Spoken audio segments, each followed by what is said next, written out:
Hello, hello, hello. So I'm going to start again with a loop, loopy loop.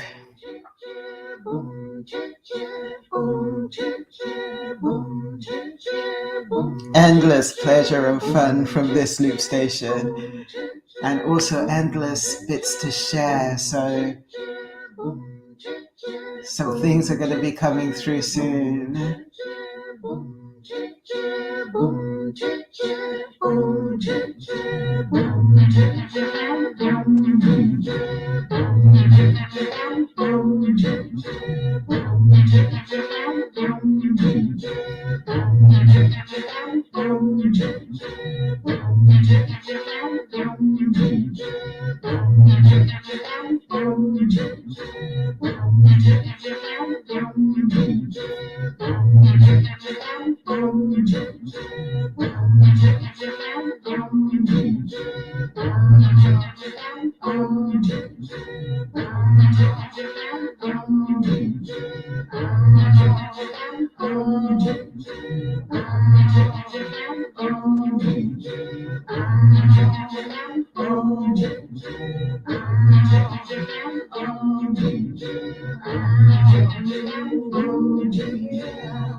Oh yeah, ooh yeah, ooh yeah, ooh yeah, ooh yeah.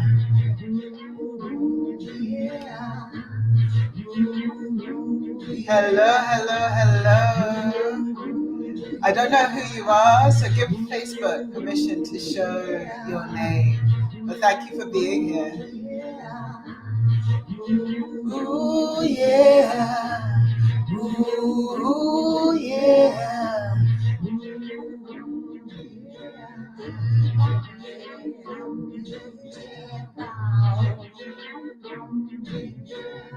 You represent something divine and beautiful. You represent something divine and beautiful. Sharon, thanks for being here. You can have a early morning Grenada party with me. You represent something divine and beautiful. You represent something divine and beautiful. You represent something divine and beautiful. You represent something divine and beautiful. You represent something divine and beautiful.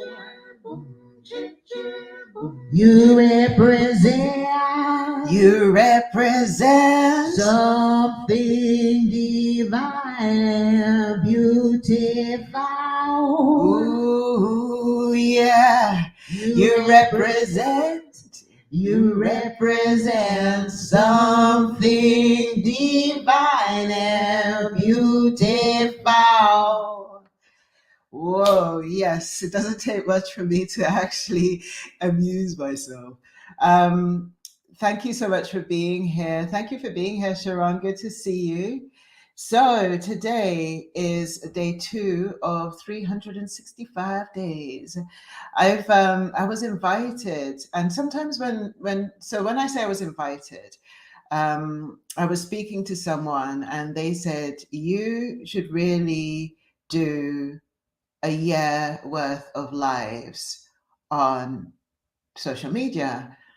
And people say things and you kind of like go, no, that sounds good, but sometimes when somebody says something to you, it hits something, and somehow it hit something with me where I was like, oh yes, okay, I need to do that, which surprised me even because, yeah, 365 days of showing up is quite a thing to say yes to. And then to share that vocally, verbally outwards is something to say yes to. So it's kind of like, uh, I said yes. All right. So this is day 2.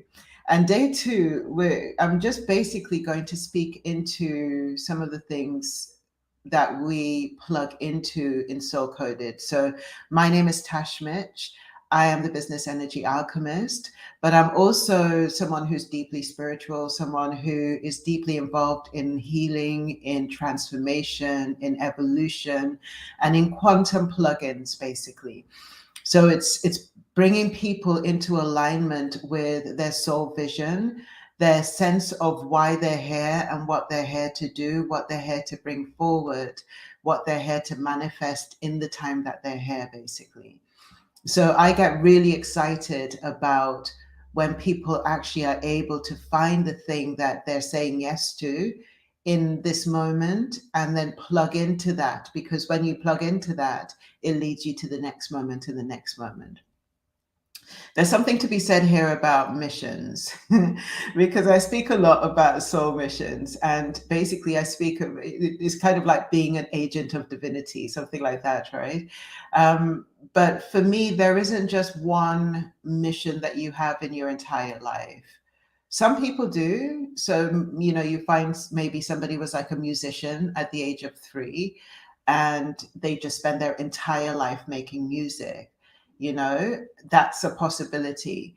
But even within that, there's going to be iterations and reiterations of the quality and the kind of music that they're making as they develop. But in most of us human beings, what essentially happens is you get born into an environment and a community that shows you a particular way of seeing and being. And then from that way of seeing and being, you start to feel into, sift through what's mine, what's not mine. And in the process, if you're given the allowance to really plug into what's yours from a place of freedom, because often that's not the case. Often, often the community could be the source of eroding your sense of like, I want to do this. No, that's not a good thing to be doing. But if you have a sense of freedom, and if you've been given a sense of freedom to really plug into what it is that you want to do, you then start to develop this relationship with your intuitive senses around, this feels in alignment, this feels in alignment, this feels in alignment. And as you go, once the first step that you make, it opens up to the next step that you need to make, which opens up to the next step. And this is what, I say the series of missions. So you might get called, for example, like I did. So I just use my life, right? There was always a sense of spirituality in me and in the way I was showing up. But it was always really grounded spirituality. So it wasn't a case that I wanted to join, a religious institution or anything like that. It was more a case of like, it was just part and parcel of my world, part and parcel of who I was, to be able to see that there's divinity in everything, right? But as I was going forward, and I had some really powerful teachers in my grandmother and also my mother, and a lot of the females in my family had a template of spirituality there. So it was really rooted, and it was really kind of bone level. But as I started going through my journey and my life, um, I didn't know how to bring that out into the world. So I ended up studying business. I ended up going into media advertising, into working in TV, working in magazines, and working for the BBC and all of that kind of thing. And that really took me through a trajectory. But always there was a humming and a vibration of, at some point, the thing's going to switch, because the spirituality was just ramping up. And eventually it ramped up to the point where I got very, very interested in body work and massage. And also Reiki was really massive in my journey, because it brought in energy, and it brought in how we use energy, how we function, where energy flows in and out, and how we connect to a universal force, that we become very fluid in the way that we flow energy in and out. So, and I was marrying this with the body work. So basically people were coming to me and I was able to see the shifts and changes. And then as things progressed on, there was kind of like another opening that happened, where it became more of a coach and a mentor. And I was feeling like the receding of the bodywork element and the coaching element open up. And then snap bang, in the middle of that came business. So it's kind of like full circle, you know? Mission, mission, mission, mission, mission. If I didn't do the one thing, it wouldn't lead to the next thing, because you wouldn't get the training that's necessary to open you up to the next iteration. So for me, mission is a really broad thing, it's a really broad, yeah, you have many layers to what your soul mission is here. So in Soul Coded, there are 5 pillars basically that I work with people. I work with, first of all, people's clarity, because if you don't trust your intuition, then everything falls down.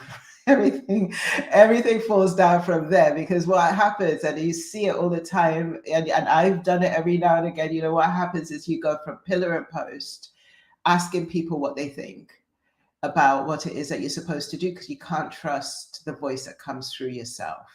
You will get a sharp, strong hit of a visionary kind of like, you need to do this. And then you'll be like, I don't, and then procrastination sets in, and then you'll get another kind of do it. And you'll be like, resisting.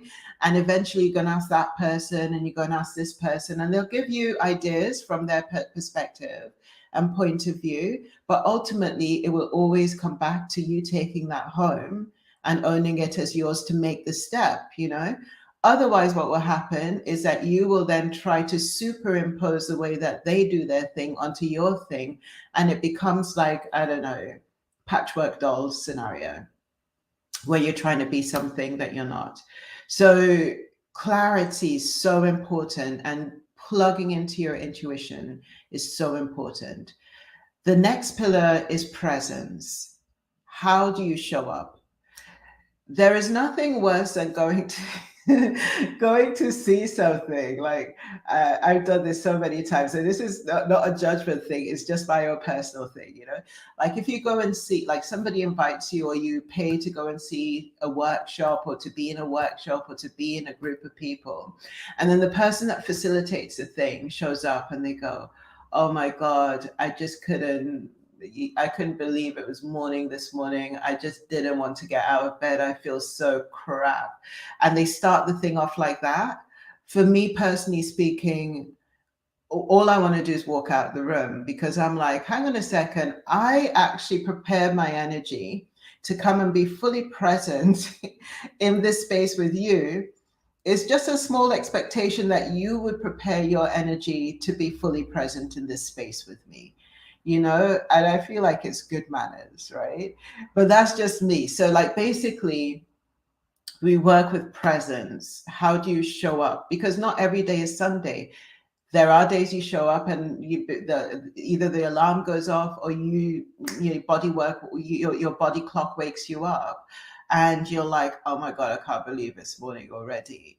How do you shift yourself out of that, to come, especially if you're going to do something like be in front of people in a facilitation, or be in front of people in any way, shape, or form where you're shifting and changing and mentoring or coaching. Like, how do you come into a space where you can actually embody your presence? So that's the next thing. The third thing is basically around money and wisdom around money, because money is, in any kind of business and actually in life in general, money is akin to an energetic exchange. And a lot of times people deny that they can do the thing that they desire to do because money is the stopping factor. Either they won't make enough money, they don't have enough money, they haven't got any way of receiving the money, they don't think that they have the capacity to be resourced. So that always creates something. So to tackle that piece is a big, big, big, massive piece. You know, how does, and wealth embodiment. Oh my God, wealth embodiment is such a big one, particularly in certain cultures and in certain races. Like, I'm a Black person. Money and wealth embodiment is a massive piece. I remember speaking to one person who basically, broke was never a thing that entered their mind. You know what I mean? Like, to struggle or to not have, be financially resourced was never a thing that would remotely enter into their brain. Like, of course I'm good. And even if like their bank account depleted to a certain amount, of course money's coming. You know what I mean? So there's a kind of energy around that of course money comes. You know what I mean? Well, what we notice in some cultures is like, money's not coming, money's not here, money's never gonna come. Those people have the money, I don't have the, you know, and we've got this dialogue that is very creative, very much our manifestation, very much our weave, and it's connected to our resources and it's connected to our capacity to express. So we need to tackle that, right? So this is one of the areas that I really go into, and we go into it from the point of view of, you know, creating things that you can extend into the world, but also from the point of view of, can you receive? What is a dialogue that you've got with yourself? What is a dialogue that you have in the world? That, you know, how do you show up when people show up to pay you? How are you showing up? You know, so that kind of thing. The fourth one is impact. We need to know why we're here and what we're doing here. And we don't need to know that every single moment of every single day, because we're obviously we're in a state of becoming always.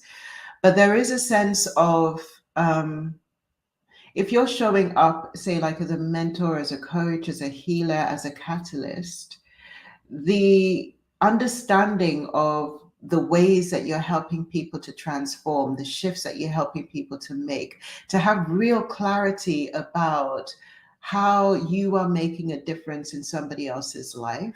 Now, when it comes to business and coaching, there's so many ways of saying that. Like people say about the, you know, the avatar and who it is that you're serving, or knowing your tribe, or, you know, just understanding what you're extending, basically.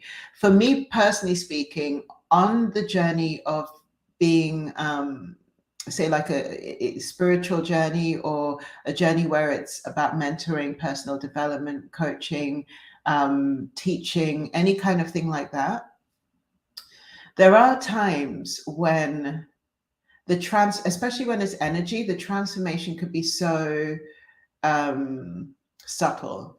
So the person goes home, and as far as they're concerned, they're just in the flow of their lives. You know, they might come and they might have an energy session, or they might have something that happens, and then with you, and then they go home and they're in the flow of their lives, and everything just feels natural and it feels normal. And when they make a decision, of course, that's the decision I would have made. And when they do this, of course, that's what I would do.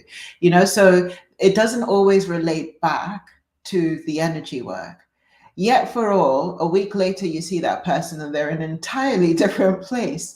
You know what I mean? It's like suddenly the relationship that they were struggling with, they're no longer struggling with it. Or suddenly the thing that was really contracting them, which was making them feel really anxious about showing up somewhere, no longer is something that they're even remotely concerned about. So the shift happens. And us as energy workers, we are tasked, us as people who are bringing these modalities into the world, we are tasked to articulate what the transformation is. Because if we can't articulate it, people can't see themselves inside of what we're doing. And if we get really airy fairy about it, and I like airy fairy, I love airy fairy, but there is a point where rubber needs to hit the road, right?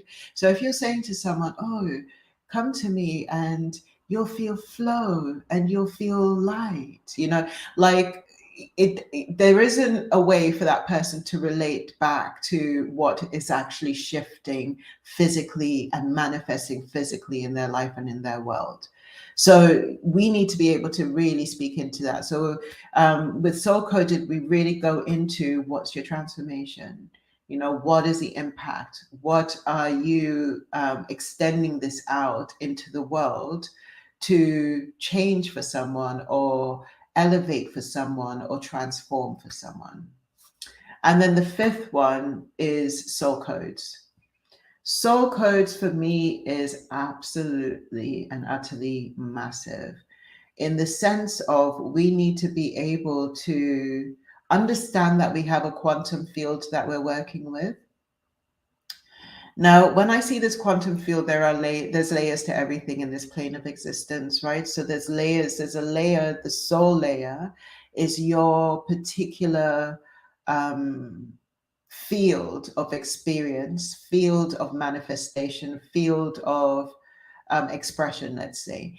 And when I say that, I mean all aspects of you from the beginning of the time that you chose to individuate into the consciousness that you are, all of those iterations, all of the ways that you have lived different lives, different existences, different experiences are written into the soul template. And generally speaking, when you have got the idea to do something, to bring something forward, that thing that you're bringing forward is written somewhere in the soul template. And so these things are not by chance, right? Which is why, for me, basically, to help people to bring their soul codes and their soul blueprint forward is a massive thing, because when you are able to bring your blueprint forward, every single thing in your environment is uplifted and elevated by that. You uplift and you elevate the ancestral line, because suddenly there's a frequency available to the ancestral line that is now being elevated by you. You uplift and you elevate your community. You uplift and elevate your own self. So basically, the radiance, the frequency that you're holding, suddenly when you go out into the world with that frequency, it touches people in various different ways, sometimes without you even saying anything. You just need to show up, you know? So for me, the soul code piece of everything is massive, massive, massive, massive. And the way I see soul is it's like an interface between your human expression, your expression as from the beginning of time and space and beyond, and then up to divinity or God or life force, however it is that you choose to call that element that is all that is the creator of everything, that basically your soul links very succinctly into the interface of divinity. And I say the interface of divinity, none of us in our individuated state can say that we are God, because it's like you see like universes upon universes, planets upon planets, expression upon expression. In this plane of existence alone, we've got like 7-8 billion people, all of them holding the divine blueprint within them. So we are just an iteration. We are just an expression of that blueprint. But ultimately, we need to be able to connect to the fact that we are connected to that divine force. If we don't, all sorts of shit ensues. I mean, it's like the isolation that you see, the sense of aloneness, the sense of not being able to, hopelessness, not being able to connect to a feeling of things might shift or things might change, or I can, something can come forward that is different to what I'm seeing, that's different to the contractions that I'm feeling. Like, if we don't have a way to connect to divinity, all of that's lost. And there is this sort of sense of almost like being a headless chicken, right? Because we're running around trying to physically figure out everything. There's a lot of anxiety. The ego then is running the show, because the ego is obviously concerned with survival. And this is hyper survival now. When you've got no connection to spirit, no connection to soul, no connection to divinity, you're just physical and you're hyper trying to survive. And we see it, we see what that creates. We see the mindlessness that ensues as a result of that. So again, soul codes for me is everything. It's about how we make planetary shifts. But we don't make planetary shifts by trying to shift the system. We make planetary shifts by being able to hold higher caliber of frequencies that then allow us to shift our environments, that then makes the shift on a planetary level. So this is what soul coded is. This is what soul coded represents, and this is what I stand for in soul coded. So thank you so much for being here, Sharon. I love you. If you are still here, thank you so much for being here. If you are here and you've been watching this, please let me know that you're here. Press hashtag replay, let me know that you've been here. Also share if anything has been coming up for you with regards to what I've shared here. And I will see you again tomorrow. Love you, Sharon. Love you, love you, love you. We're going to be in Grenada, I think, in November. So if you're around, it'd be really good to see you. So much love.